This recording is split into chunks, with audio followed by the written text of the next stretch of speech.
Il était une croix où Jésus souffrit tant de douleur. Oui, c'est là qu'il mourut sur cet infâme bois pour sauver le plus vil des pécheurs.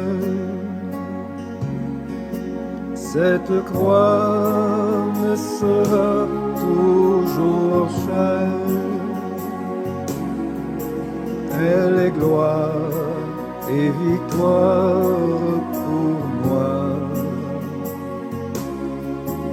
Et par elle, dans la maison du Père, la couronne est offerte à ma foi.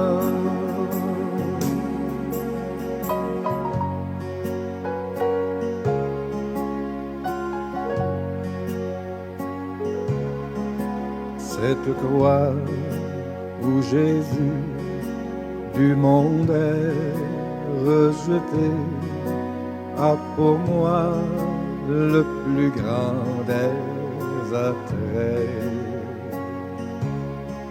C'est là que Saint Agneau, mon sauveur, a porté mes fardeaux, mes douleurs, mes forfaits.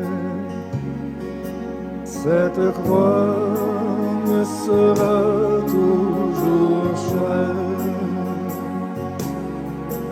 Elle est gloire et victoire pour moi. Et par elle, dans la maison du Père, la couronne est offerte à ma foi.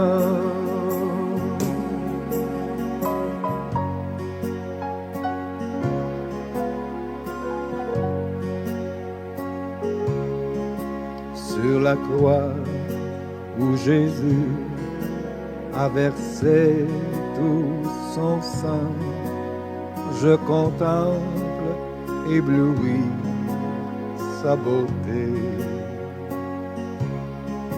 Sur la mort et l'enfer, son combat triomphant fait de moi son heureux racheté.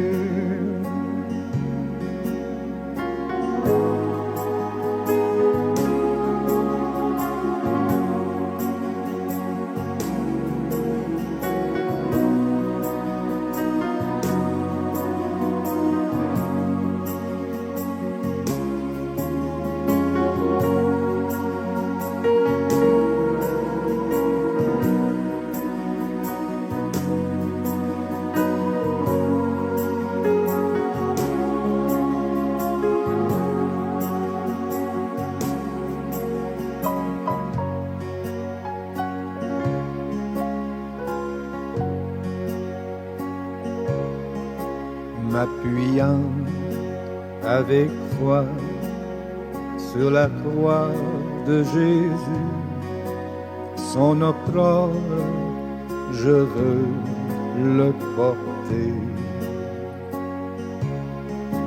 jusqu'au jour bienheureux où parmi les élus dans le ciel je pourrai l'exalter.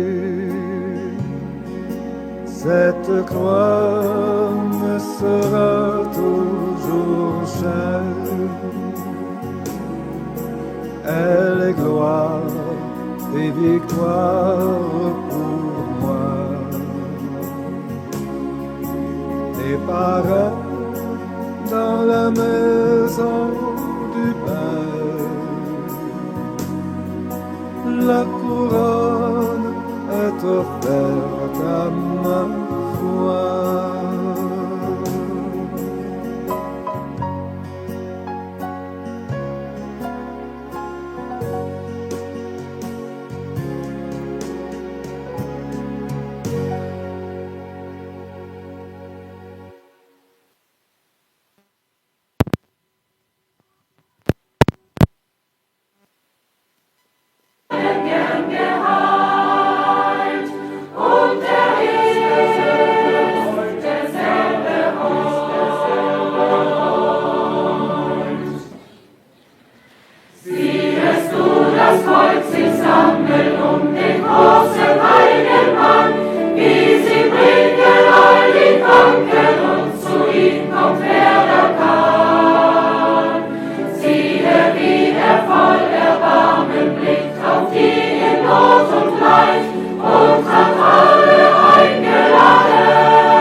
Nous sommes tellement reconnaissants à Dieu pour sa fidélité.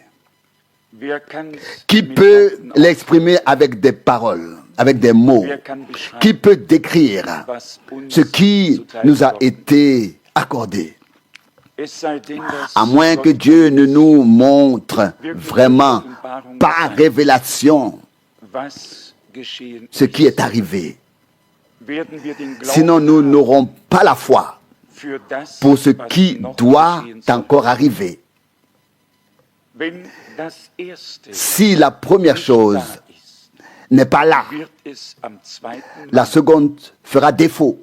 Je vais vous donner un exemple. Lorsque nous voyons dans le Nouveau Testament les traces de l'accomplissement divin de toutes les promesses, nous remarquons que Dieu n'a pas parlé à côté de la chose et que son peuple non plus n'est pas allé à côté de la chose, mais que Dieu a parlé et que sa parole s'est accomplie dans son peuple, car il s'est adressé à nous. Nous sommes concernés. Il peut parler en général, mais seuls ceux qui sont de Dieu entendront. C'est ce que dit l'Écriture dans l'évangile de Jean au 8e chapitre. Celui qui n'est pas de Dieu n'entend pas la parole de Dieu. Et tous ceux qui sont de Dieu l'entendent. Jean 8, 47, comme je l'ai dit, je n'ai pas eu le temps de regarder dans la Bible et j'en suis reconnaissant. Elle est pleine de témoignages vivants de ce que Dieu a fait. Et il ne nous sera pas difficile, avec l'aide de Dieu, de ne citer que quelques exemples. Dans le Nouveau Testament aussi, il y a eu des personnes par lesquelles Dieu a fait l'histoire du salut. Comme nous l'avons remarqué, elle a été annoncée dans l'Ancien Testament et l'accomplissement est arrivé soudainement. Depuis combien de temps? Ésaïe 40, du verset 3, était-il écrit? Peut-être 810 ans. Depuis combien de temps? Malachie 3, verset 1, était-il écrit? En tout cas, plus de 400 ans. Soudain, l'accomplissement est venu. La voix de celui qui crie dans le désert. Frayez un chemin au Seigneur. Aplanez une route pour notre Dieu. Pendant si longtemps, c'était une promesse. Puis, ce fut un accomplissement. Accomplissement, mais pas dans le vide. Accomplissement sur terre. Par un message, par une annonce adressée au peuple de Dieu qui était là autrefois. Et c'est pourquoi Jean a pu dire, l'ami de l'époux entend le cri de joie de l'épouse. Son ministère était l'accomplissement de la parole de Dieu. Et par conséquent, une partie intégrante de l'histoire divine du salut qui se déroule ici sur terre. Qu'en était-il du ministère de notre Seigneur? Ésaïe 35.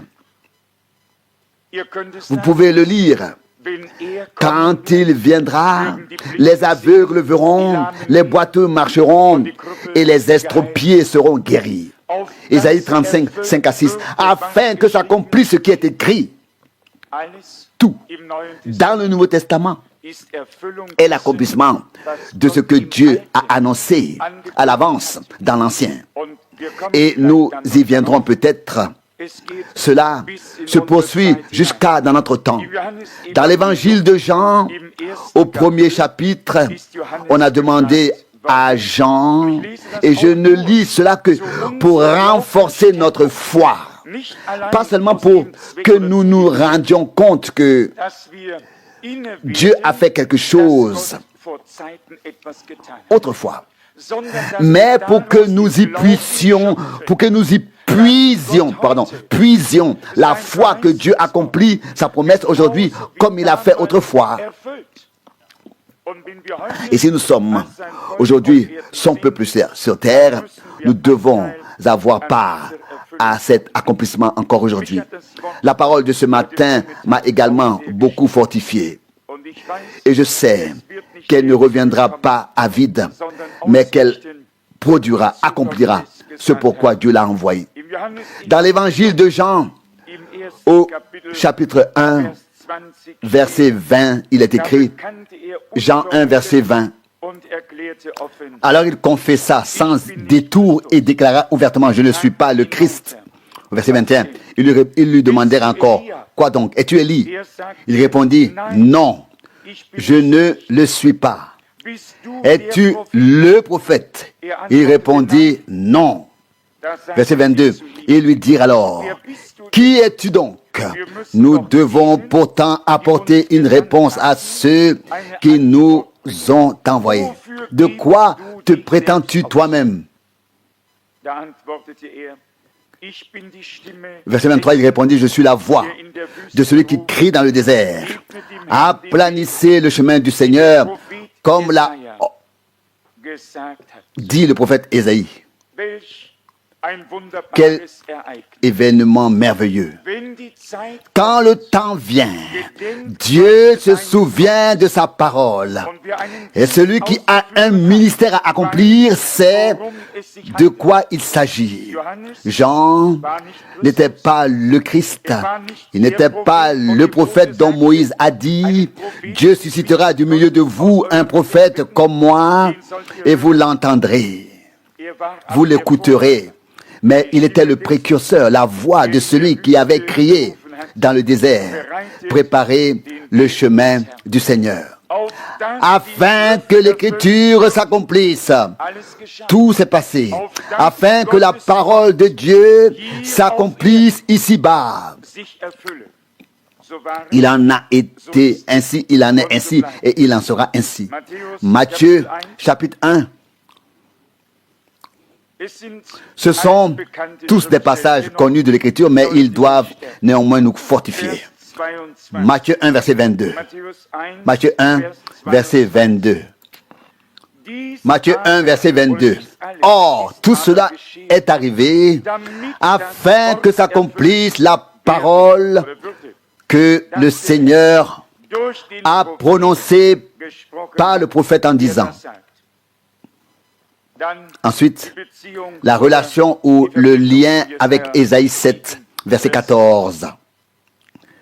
Nous poursuivons notre lecture au chapitre 2, verset 5. Ils lui répondirent à Bethléem de Judée, car c'est ce qui est écrit dans le prophète. Nous pourrions lire et relire. Et partout, nous constaterions que Dieu avait le bon endroit au bon moment, avec les bonnes circonstances, avec les bonnes personnes par lesquelles il pouvait accomplir sa parole de promesse. Pas seulement, comme nous l'avons vu aujourd'hui, dans l'Ancien Testament, mais aussi dans le Nouveau, car l'Ancien serait assez éloigné et nous serions là à nous demander ce qu'il en est dans le nouveau. Permettez-moi, de dire que dans le nouveau, c'est encore mieux, encore plus puissant, car nous y avons tous notre part. Dans l'Ancien Testament, il s'agissait d'individus, puis du peuple d'Israël. Mais dans le Nouveau Testament, c'est l'Église du Dieu vivant, composée de toutes les langues, de tous les peuples et de toutes les nations, car il est écrit, « En toi seront bénies toutes les nations de la terre. » Genèse 12, verset 3. Ce n'est pas seulement un peuple, mais tous les peuples qui seront bénis. Dans Matthieu 2, verset 15, il est écrit, Matthieu 2, verset 15, « Il y resta jusqu'à la mort d'Hérode. Ainsi devait s'accomplir la parole que le Seigneur avait prononcée par l'intermédiaire du prophète qui dit, Osée 11, verset 1, « D'Égypte, j'ai appelé mon fils. » Celui qui lit cela dans Osée 11, verset 1, sera à 100% sous l'impression qu'il s'agissait du peuple d'Israël, car c'est ainsi que cela y est écrit pour la première fois, là-bas. « Va, dis à Pharaon, laisse partir mon fils. » C'est alors que cette expression avait été prononcée dans Exode. Une parole prophétique peut avoir une double signification, comme nous l'avons déjà vu avec Élie. Sans y revenir, Jean vint dans l'esprit et la puissance d'Élie, mais il n'était pas l'Élie qui viendrait avant le jour grand et terrible, car le jour du Seigneur brûlera comme une fournaise. Près de 2000 ans ont passé et le monde est aujourd'hui ce qu'il était alors autrefois. Donc, conformément à la vérité, Jean a dit, je ne suis pas Élie. Il savait qu'Élie viendrait directement avant que le grand et terrible jour du Seigneur n'arrive. Il y a d'ailleurs une parole dans le Nouveau Testament, dans l'évangile de Matthieu au chapitre 17, longtemps après le ministère d'Élie. Il est écrit ici, dans Matthieu 17, verset 11, Matthieu 17, verset 11, il leur répondit, Élie viendra et rétablira toutes choses. Malachie 4, 5. Et en ce qui concerne le ministère de Jean-Baptiste, le même Seigneur peut dire au verset suivant, Élie est déjà venu, se référant à Jean-Baptiste, car la première partie s'est accomplie de Malachie 4, verset 5, et les cœurs des pères ont été tournés vers les enfants. Maintenant, les cœurs, dans notre temps, les cœurs des enfants de Dieu sont de nouveau retournés, ramenés vers les pères apostoliques. Un verset, deux promesses. Dans un seul verset. L'accomplissement est à environ 2000 ans d'intervalle. Dieu avait autrefois un messager et un message. Dieu a maintenant un messager et un message. Il avait autrefois un peuple. Il a aujourd'hui un peuple. Il a aujourd'hui des gens qui le reconnaissent. Il avait autrefois des gens qui le reconnaissaient. Et ce qui est beau, c'est que Dieu donne toujours de la clarté. Toujours. Ce qui est merveilleux chez Dieu, c'est qu'il n'y a pas d'obscurcissement, pas de brouillard. Chez lui, il y a une clarté et une vérité absolue. C'est pourquoi sa parole n'est claire que pour son peuple. Les autres disent, oui, mais c'est écrit ici ainsi. Et ils s'accrochent toujours derrière sans être guidés, conduits par l'Esprit de Dieu dans toute la vérité. Non, c'est clairement écrit ici. Au verset 11, il leur répondit, Matthieu 17, Élie viendra cependant et rétablira toutes choses. Et celui qui est vraiment sincère et humble reconnaîtra quand même, en ce qui concerne Malachie 4, verset 6, qu'avec le premier verset, le ministère de Jean était pleinement accompli. Et ensuite, justement, cette seule partie, il retournera les cœurs des pères vers les enfants. Ainsi le ministère de Jean était accompli. Voici que j'envoie mon messager devant moi. Et je vais vous le lire pour que vous l'ayez. Je n'y suis pas préparé, mais tout est écrit dans la parole de Dieu. Ce devrait être Marc chapitre 1. Si ce n'est pas le cas, cherchons encore. Marc chapitre 1, c'est ici à partir du verset 1. Le message du salut de Jésus-Christ, le Fils de Dieu, a le début suivant. Verset 2. Comme il est écrit chez le prophète Ésaïe, comme il est écrit chez le prophète Ésaïe. Voici que j'envoie mon messager devant toi pour te préparer le chemin. C'est clairement Malachie 3, verset 1. En second lieu, une voix crie dans le désert. Préparez le chemin du Seigneur. Aplanissez ses sentiers. Aplanissez ses sentiers. C'est clairement Ésaïe 40, verset 3. Personne ne peut le contredire. L'homme qui peut contredire avec succès la parole de Dieu doit encore naître. Cette personne n'est pas encore née. Et celui qui est né de nouveau n'aura aucun intérêt à contredire la parole de Dieu. Celui qui est né de nouveau a une relation et un lien avec la parole de Dieu. Et dans son cœur, il dit Amen, Amen, Amen. Et je suis sûr, et j'espère ne pas me tromper, je suis sûr que vous tous, ce matin aussi, avez ainsi parfois dit Amen dans votre cœur, sans l'avoir dit à haute voix. Est-ce vrai ou non? Mais ce serait bien de l'entendre aussi de temps en temps. Oui, parce que les chaises ne peuvent pas le dire. Il faut que ce soit ceux qui sont assis sur les chaises, qui disent vraiment Amen quand quelque chose de bon arrive et que cela vous a touché. À qui cela fera-t-il du mal? Cela ne fera qu'augmenter un peu la reconnaissance qui est dans votre cœur, peut-être encore plus de reconnaissance. Ainsi, dans le Nouveau Testament, ainsi tout s'est passé, conformément à la parole de Dieu. Lorsque les temps furent accomplis, ce que Dieu avait dit par le prophète Ésaïe s'accomplit. Ce que Dieu avait dit par le prophète Malachie s'accomplit. Lorsque les temps furent encore plus accomplis, ce que Dieu avait dit par la bouche de David et par la bouche de tous les prophètes s'accomplit. La vie de Jésus-Christ, son ministère, ses souffrances, sa mort et son ensevelissement, sa résurrection, sa montée au ciel, tout cela était l'accomplissement de l'Écriture. En lui, les Écritures se sont accomplies depuis sa naissance jusqu'à sa montée au ciel. Oui ou non? Est-ce vrai ou non? Il est né à Bethléem, a été conçu par une vierge, a eu une bonne espérance et a accouché, comme l'avait dit le prophète. Dans la ville que Dieu avait nommée, dans Michée 5, et qui le savait alors? Les pauvres bergers. Et pourquoi le savaient-ils? Parce que Dieu le leur avait dit du ciel, et qui ne le savaient pas? Les riches scribes.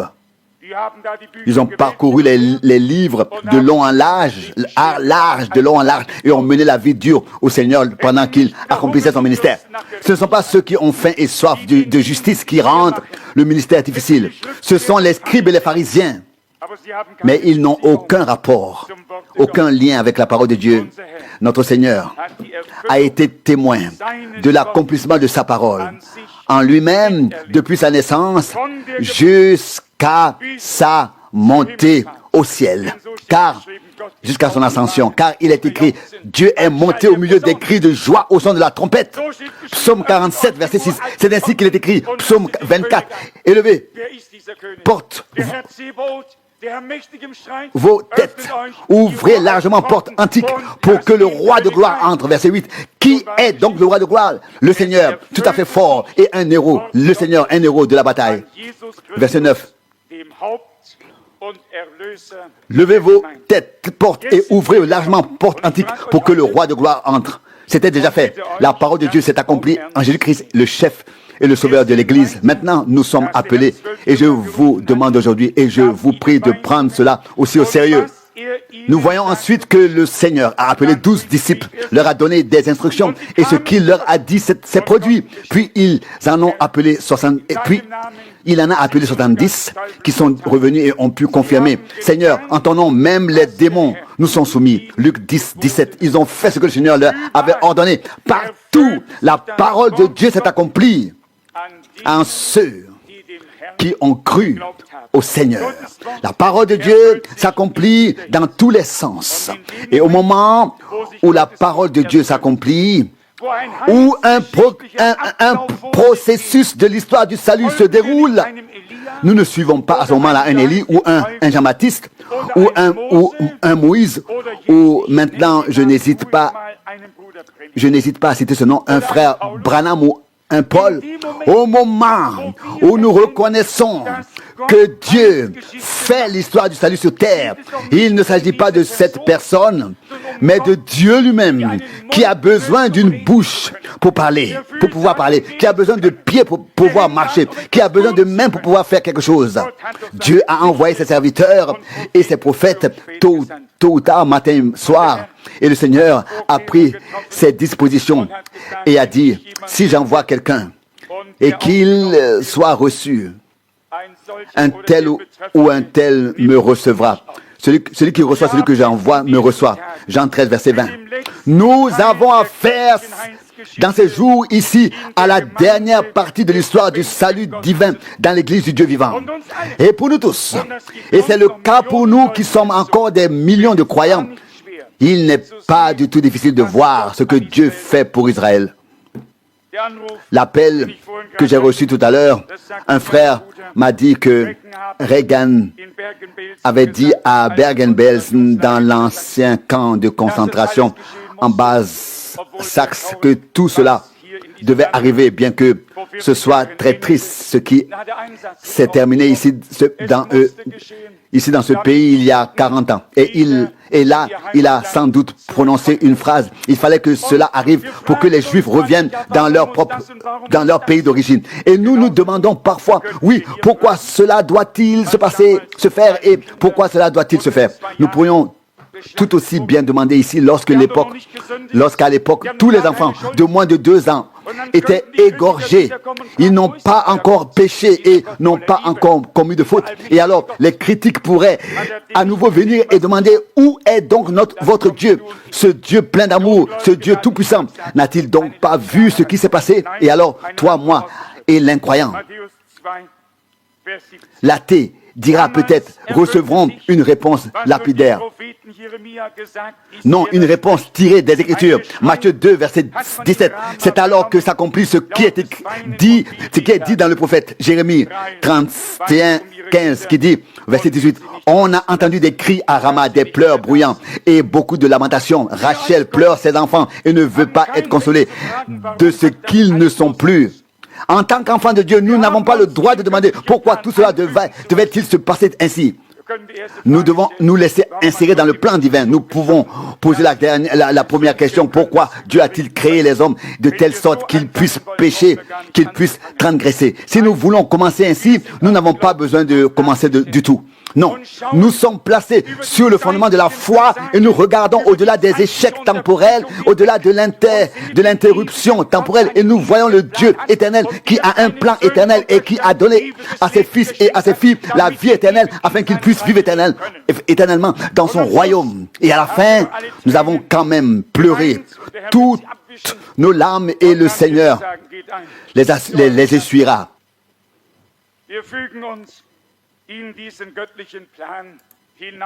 Et alors il dira, entrez dans la joie de votre Seigneur. Nous nous soumettons à ce plan divin et nous en sommes reconnaissants.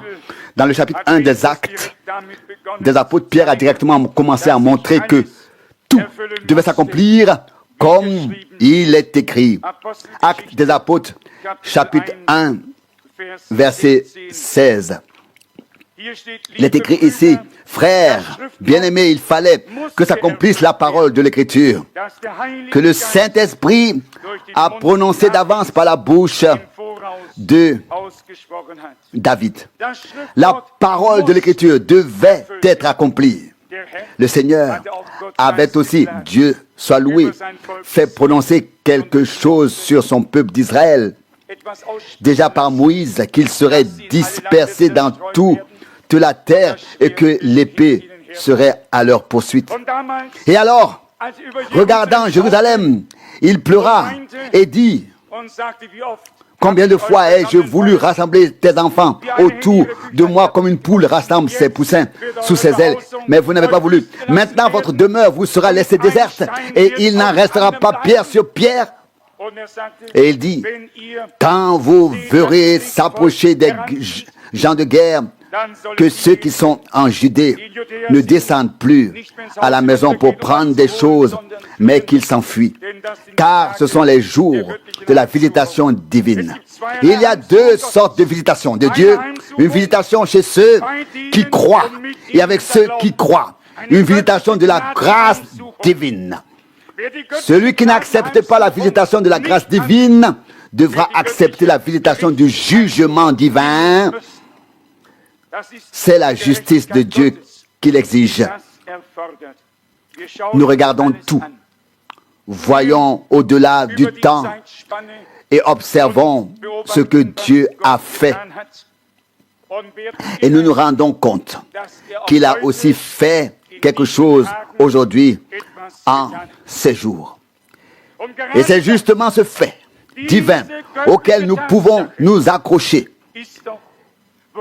Et nous pouvons toujours poser nos doigts sur ces passages de l'Écriture et dire aujourd'hui s'accomplit sous nos yeux ou au milieu de nous ou sur Israël ce qui est écrit dans les prophètes ou dans le Nouveau ou l'Ancien Testament. Pour nous, c'est à chaque fois un nouveau renforcement de la foi dont nous dépendons. Ne nous trompons pas. Il n'y a pas de croyant qui soit si fort qu'il n'ait pas encore besoin d'être fortifié, ni de croyant qui soit si plein de consolation qu'il ne veuille pas encore être consolé une nouvelle fois. Celui qui pense avoir déjà tout n'aura peut-être pas encore réalisé qu'il lui manque tout. Car c'est ce que dit l'Apocalypse au 3e chapitre. Tu dis que je suis riche et que je n'ai besoin de rien, que je peux distribuer sans rien avoir moi-même. Apocalypse 3, 17. Non, nous reconnaissons notre condition et nous reconnaissons aussi la puissance de Dieu et les promesses que le Seigneur a données par grâce. Ce qu'il a promis, il le tient certainement. Vous pouvez ouvrir le chapitre 2. Nous ne pouvons pas lire tous les versets, mais Jean avait pourtant été très clair dans son sermon. Je vous baptise d'eau pour la repentance. Celui qui vient après moi vous baptisera du Saint-Esprit et de feu. Matthieu 3, 11. Et en disant cela, il ne faisait référence qu'à la parole à laquelle Pierre se réfère également ici, à savoir Joël. Chapitre 2, 28. Dans les derniers jours, dit Dieu, je répandrai de mon esprit sur toute chair. Vous pouvez le lire. Actes chapitre 2, versets 16 et 17. Partout, l'accomplissement des Saintes Écritures. J'ai lu ici la parole et vous pouvez la lire vous-même, que ce soit dans Acte 13, que ce soit dans Acte 15, où vous lisez partout l'accomplissement des Écritures. Acte 13, on pourrait citer beaucoup de passages. Il y a le passage du psaume 2 et beaucoup d'autres passages, mais ensuite, nous arrivons au verset 47 de Actes apôtres 13. Actes apôtres 13, verset 47. Car ainsi nous l'a ordonné le Seigneur. Je t'ai fait devenir la lumière des nations, pour que tu sois un salut jusqu'aux extrémités de la terre. Verset 48, lorsque les païens entendirent cela, ils se réjouirent et louèrent la parole du Seigneur, et tous ceux qui avaient été ordonnés pour la vie éternelle crurent. Qu'est-ce que c'était? Soudain, lorsque le tournant, le moment fut venu, et que la parole devait passer du peuple d'Israël aux païens, il y eut un homme de Dieu à qui il fut montré par le Saint-Esprit, c'est l'heure, c'est le jour. Dieu a ouvert la porte aux païens. Et nous voyons que Pierre a reçu cette grande leçon dans la maison de Corneille. Il était un vrai juif. Il s'était même retiré lorsque Paul l'a rejoint afin de ne pas être en communion avec ceux des païens lors du repas, comme l'explique Paul aux Galates. Puis il s'approche de lui et lui dit, « Toi qui veux être juif, un instant, s'il te plaît, ce n'est pas comme ça que ça se passe, Galates 2, 14. Et plus tard, le même Pierre dit, Actes des Apôtres, chapitre 15, Actes des Apôtres 15, au verset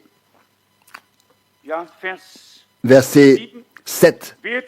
Mes frères, vous savez que depuis longtemps déjà Dieu m'a choisi parmi vous pour que les païens entendent par ma bouche la parole du message du salut et viennent ainsi à la foi. Vous pourrez lire plus loin comment Jacques prend la parole à partir du verset 13. Lorsqu'ils eurent terminé, Jacques prit la parole pour dire, « Frères, écoutez-moi. » Acte 15, verset 13. Verset 14 maintenant. Simon a raconté comment Dieu lui-même a d'abord cherché à gagner à son nom un peuple d'entre les païens.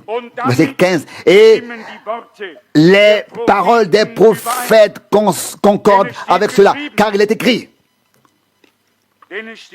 Car il est écrit, Amos 9, 11 et 12. Après cela, je reviendrai et je rebâtirai la tente de David qui est tombée en ruine. Je relèverai cette ruine et je la ferai renaître. Pourquoi? Afin que les saintes écritures soient accomplies. Dieu a ouvert la porte aux païens. Car c'est ce que dit le prophète Osée. Vous qui n'êtes pas mon peuple, vous serez appelés fils du Dieu vivant. Et ceux qui ne m'ont pas cherché, je me suis laissé trouver par eux. Il y avait suffisamment de promesses.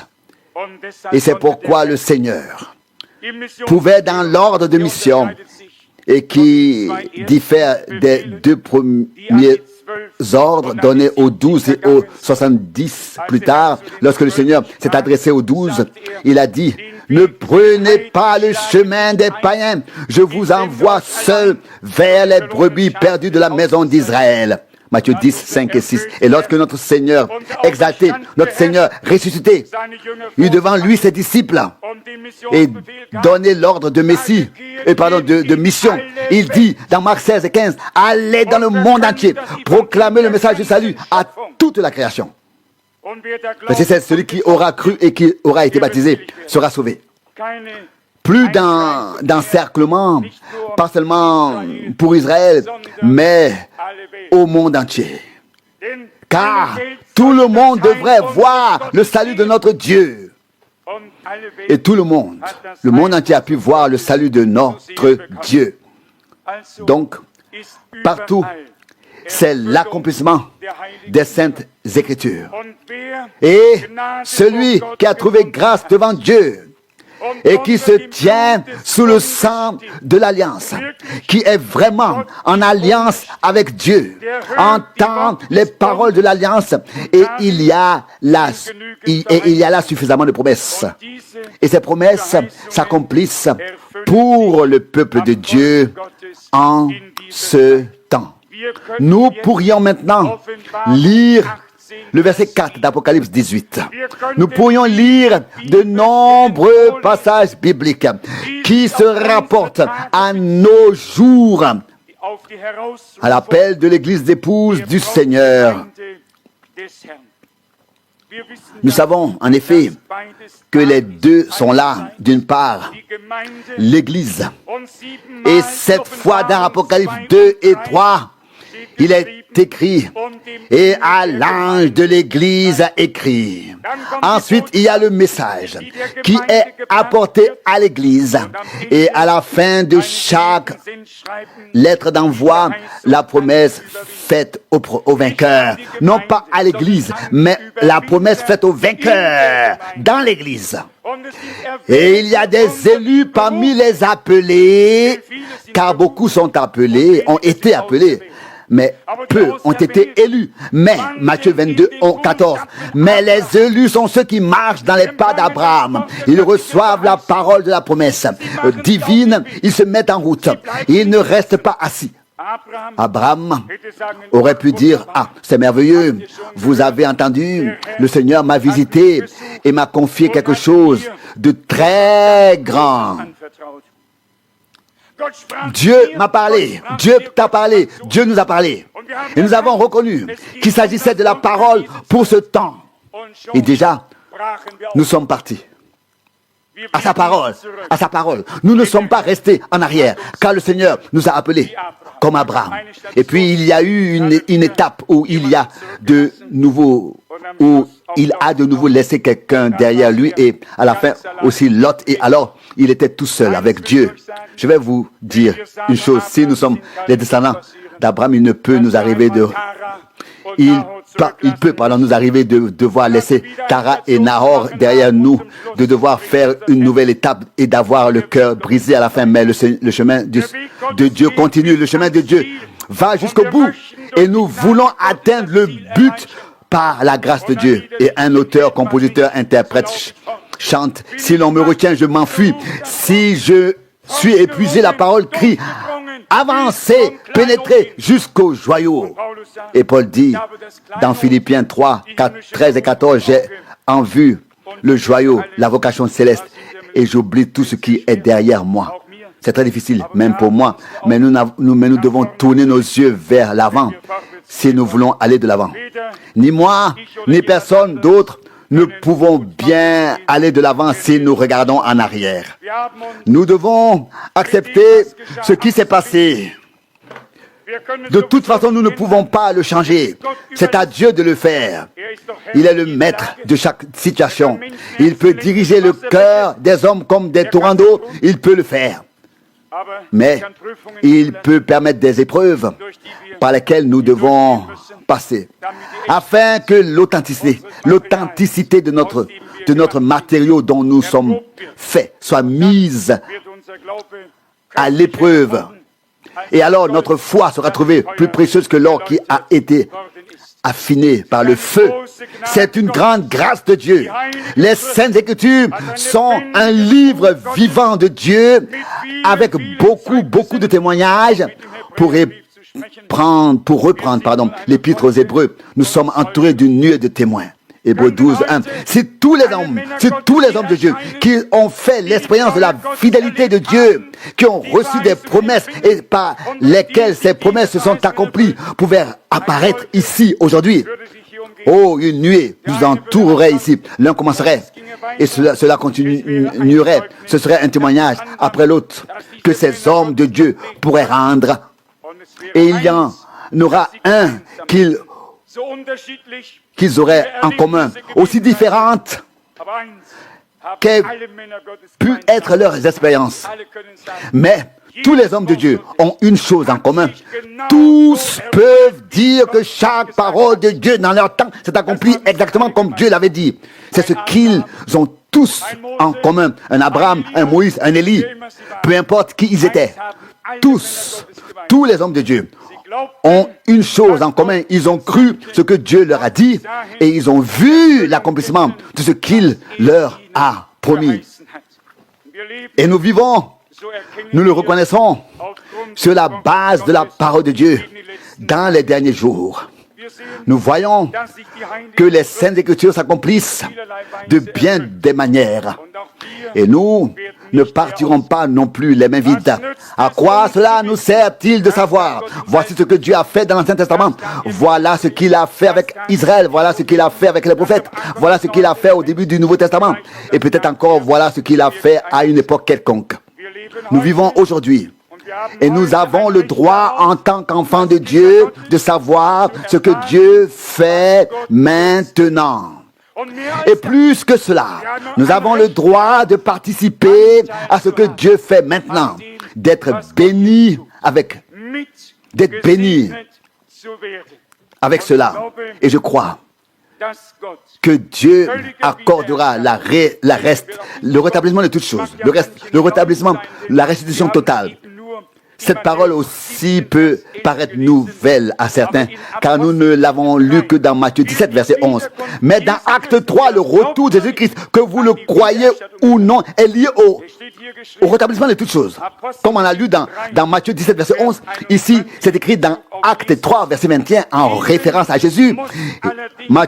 Acte 3, verset 21. Il faut cependant que le ciel le reçoive jusqu'au temps du rétablissement de tout ce que Dieu a annoncé dès les temps anciens par la bouche de ses saints prophètes. D'après ce verset, le Seigneur Jésus reste dans la gloire jusqu'à ce que le rétablissement complet soit effectué. Et alors il revient, non pas pour redresser une église brisée, déchirée et divisée. Le redressement a lieu maintenant.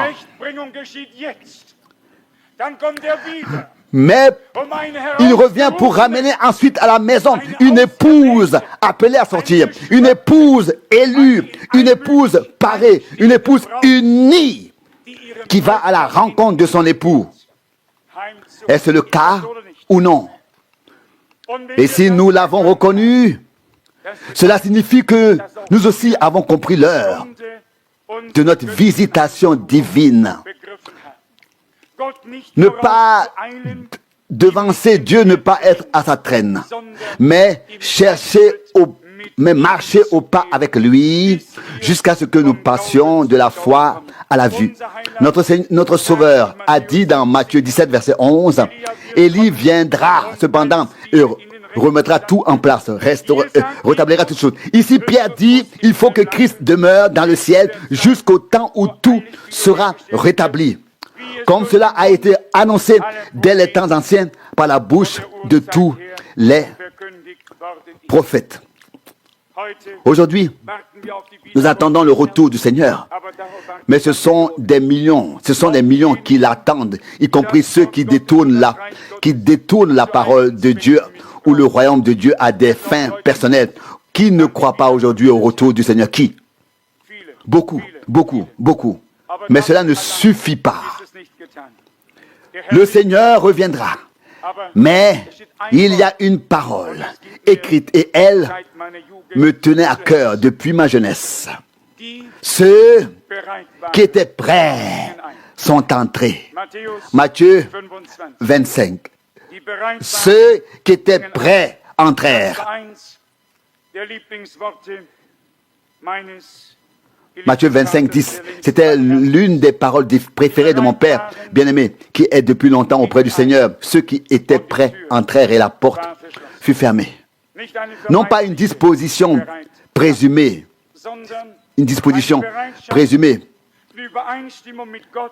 pas une prétention, mais une disposition, en accord, une préparation, en accord avec Dieu et sa parole. En lien avec son peuple, rien de solitaire. Dieu envoie un message et il rassemble son peuple. Les gens ne se sont pas précipités dans le désert uniquement pour voir Jean dans Matthieu 3,5. C'est le Seigneur qui les a appelés. En effet, il n'y avait rien à propos de cet homme qui avait une peau de chameau sur lui. On ne le voyait pas du tout, on ne voyait que la peau de chameau. Les gens ont pu s'en moquer, mais il y avait des gens que cela ne dérangeait pas. Ils ont été attirés et ils ont entendu un message divin. Ils se sont fait préparer, ils ont cru.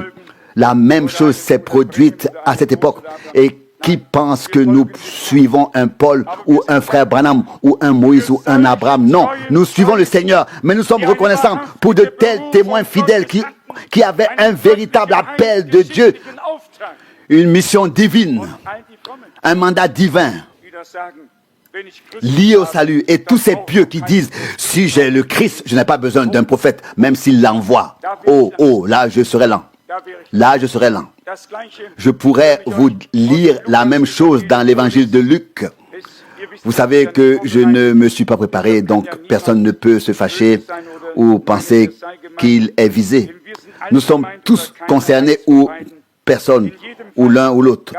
En tout cas, il y avait à l'époque des gens dont il est écrit, ils ont rejeté le conseil de Dieu pour leur personne, parce qu'ils ne se sont pas fait baptiser du baptême de Jean. Luc 7. Je l'ai sans doute cité dans la brochure maintenant, dans la prochaine, qui sera publiée sur le baptême. Il y a aujourd'hui des gens qui disent, j'ai été baptisé au nom d'un tel. Et ils ne se font pas baptiser au nom du Seigneur Jésus-Christ, comme le faisaient tous les apôtres, tous les hommes de Dieu, jusqu'à la doctrine de la Trinité, et ainsi de suite. Et ils rejettent le conseil de Dieu pour leur personne. Nous pouvons dire 100 fois, Seigneur, je t'aime, toi et ta parole. C'est un mensonge, c'est 100 fois un mensonge. Car notre Seigneur a dit, celui qui m'aime gardera ma parole, et je l'aimerai et je me révélerai à lui. Et si nous l'aimons et qu'il se révèle à nous, alors nous avons la même révélation que Pierre, Philippe, Paul et tous les serviteurs de Dieu. Car Dieu ne peut pas être en désaccord avec lui-même. Selon la lettre, tous ont raison, mais selon l'esprit, seuls ont raison ceux qui sont vraiment d'accord avec la parole de Dieu telle qu'elle a été révélée par l'esprit et utilisée, employée dans la pratique. Concluons en résumant une fois de plus, avant de remercier Dieu chaleureusement et intimement. Tout ce que Dieu a promis à un Noé, à un Abraham, à un Isaac, à un Jacob, tout ce que Dieu a promis à son peuple Israël, toutes les promesses pour le Nouveau Testament se sont littéralement réalisées, qui sont déjà derrière nous. Et toutes celles qui sont encore à venir s'accompliront à 100%. Parce que la bouche sainte de Dieu a parlé. Nous pouvons nous y fier à 100%. Tout se passe comme il a dit. Notre désir est maintenant de participer à ce que Dieu fait maintenant. Par nos propres voies, par notre propre volonté, quand nous en aurons fini avec cela, alors avec nos propres œuvres, alors nous nous reposerons dans l'œuvre de Dieu et nous verrons les effets de tout ce qu'il a promis. Jean a vu s'accomplir en lui les paroles qui se référaient à lui et à son ministère. Jésus-Christ, notre Seigneur et Rédempteur, a vécu toutes les paroles écrites à son sujet. Oui, elles se sont accomplies en lui jusqu'au bout. Toutes les paroles qui ont été données à l'Église comme promesses doivent s'accomplir et s'accompliront en elle. Nous pouvons suivre le début et le voir très précisément. Voici ceci, voici cela et voici ce qui s'est passé. Tout s'est passé dans un tel ordre. Le Dieu qui a fait en sorte que le début du Nouveau Testament s'accomplisse avec une telle précision, conformément à la parole prophétique, ne devrait-il pas être en mesure de faire en sorte que les promesses qui restent à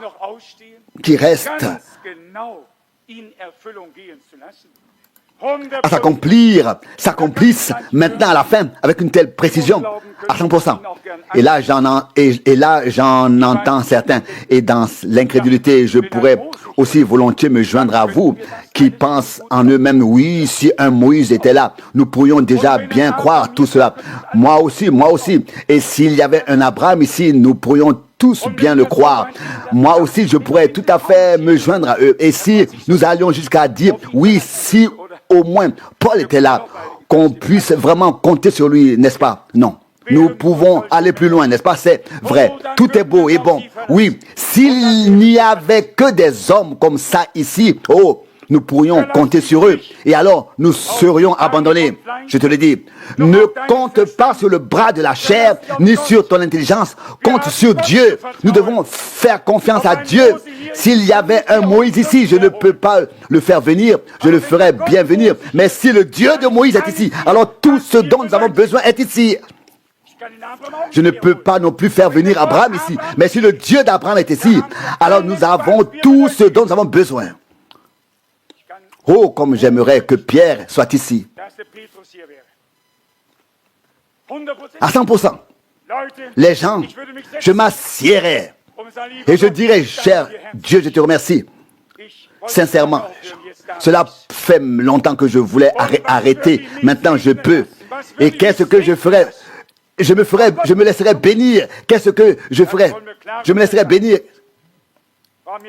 Par Dieu, bien sûr, pas par Pierre. Nous voulons faire une distinction claire entre les deux. Nous n'avons pas ici un esprit catholique, mais l'esprit de Dieu. Nous ne croyons pas en un homme qui distribuerait un peu d'urbi et orbi quelque part. Non, nous croyons à la bénédiction du Dieu vivant. Et c'est la bénédiction qu'Abraham, Isaac et Jacob ont reçue sur la base des promesses et que tous les hommes de Dieu ont reçu parce qu'ils ont cru Dieu. Alors ne m'en voulez pas. Mais comme j'aimerais que frère Branham soit encore ici, Dieu connaît mon cœur. Je ne sais pas ce que je donnerais pour cela. Ma vie certainement. Mais Dieu l'a repris. Mon cœur était déchiré. Lorsque j'ai regardé debout le premier dans la file, son cercueil, être déposé dans le caveau, mon cœur était déchiré. J'ai crié, j'ai pleuré, j'ai supplié. Je ne savais pas quoi penser. Pour moi, un monde s'était effondré. Le ciel s'était écroulé. Je ne savais pas ce qui allait devenir. Comme j'aurais voulu qu'il soit là. Mais je vais vous dire une chose. Lui aussi ne pouvait faire quelque chose que là où les gens croyaient. Même s'il était ici, il serait critiqué de la même manière qu'à l'époque. Les uns croyaient, les autres non. Les autres ne croyaient pas. Il y a toujours eu une division parmi le peuple.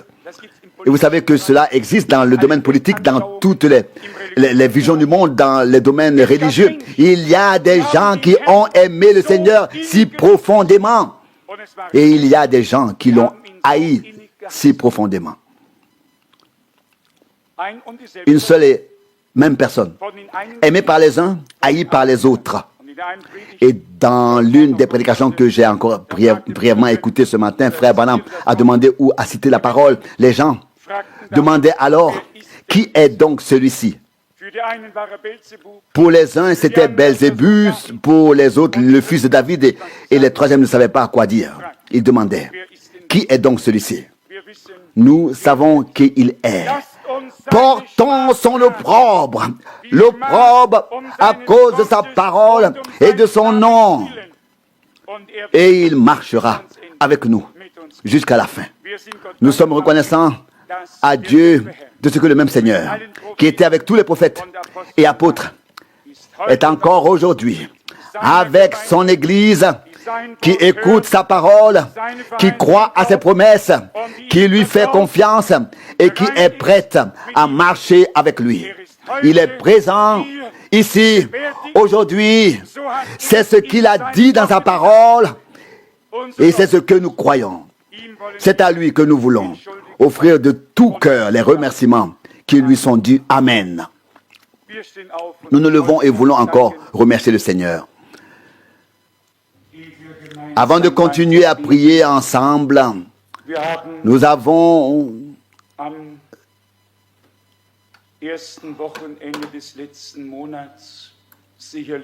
certainement affligé l'Esprit de Dieu le premier week-end du mois dernier. Cela m'a poursuivi pendant des jours parce que nous n'avons pas obtenu ainsi l'unanimité et le lien avec Dieu dans la prière et que nous n'avons pas pu le remercier comme il se doit. Ne commettons pas la même erreur aujourd'hui. Peut-être que la remarque selon laquelle les frères doivent prier a conduit les sœurs à se taire. Ce n'est pas du tout ce que nous voulons dire. Ce qui est visé, c'est que nous prions tous avec que nous ouvrions tous la bouche pour remercier le Seigneur.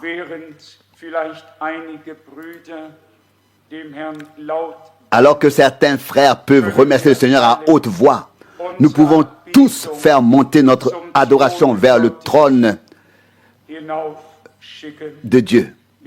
Nous voulons le faire. Nous chantons ensemble. Nous écoutons la parole de Dieu ensemble. Ne devons-nous pas rendre grâce et adorer ensemble, de sorte que la louange s'élève et monte vers le trône de Dieu. Combien croire que Dieu accomplira toutes les promesses comme il l'a fait dans le passé, comme il le fait maintenant. Dites Amen. Amen. Combien croient que Dieu nous a révélé sa parole? Amen. Combien croient qu'il nous préparera et nous rendra parfaits? Amen. Alléluia. Combien croient que nous devons le remercier? Amen. Faisons-le maintenant ensemble. Tous les frères, toutes les sœurs, faisons place à l'Esprit de Dieu. Adorons maintenant. Dieu fidèle, merci de tout cœur pour ta parole en ce week-end. Nous te remercions de tout cœur pour le bien que tu nous as fait. Nous te remercions aussi de tout cœur pour les choses terrestres, pour la nourriture et les aliments, pour tout ce que nous avons par grâce, pour les moyens qui nous permettent de venir, pour la salle ici, pour les maisons, pour tout, nous te disons merci. Ô Dieu du ciel, Seigneur, nous te remercions de nous avoir parlé. Nous te remercions pour ta sainte parole et nous te prions de ne pas nous laisser murmurer, Seigneur, mais de nous rendre reconnaissants, Seigneur, même si nous devons passer par des tribulations. Accorde-nous la grâce de nous revoir, Seigneur, comme nous l'avons chanté ici sur terre ou là-bas avec toi dans la lumière. Fidèle Jésus, nous te prions d'être avec nous maintenant quand nous nous séparerons. Dieu fidèle, nous prions encore pour nos proches. Nous prions pour tous ceux qui n'ont pas pu venir, Seigneur, qui ont été empêchés, qui sont peut-être malades, oh Seigneur. Nous te remettons tout. Fidèle Jésus, notre Seigneur et Sauveur, nous te laissons tout. Et entre tes mains aussi nos chers frères et sœurs qui prennent maintenant le chemin de retour. Sois avec eux, Seigneur, sois leur bouclier et leur protection sur tout leur chemin. De retour, nous nous abandonnons entièrement à toi et nous t'adorons, toi, notre Seigneur et Sauveur, Jésus-Christ. Jésus-Christ. Alléluia. À ton merveilleux et saint nom de Jésus. Amen.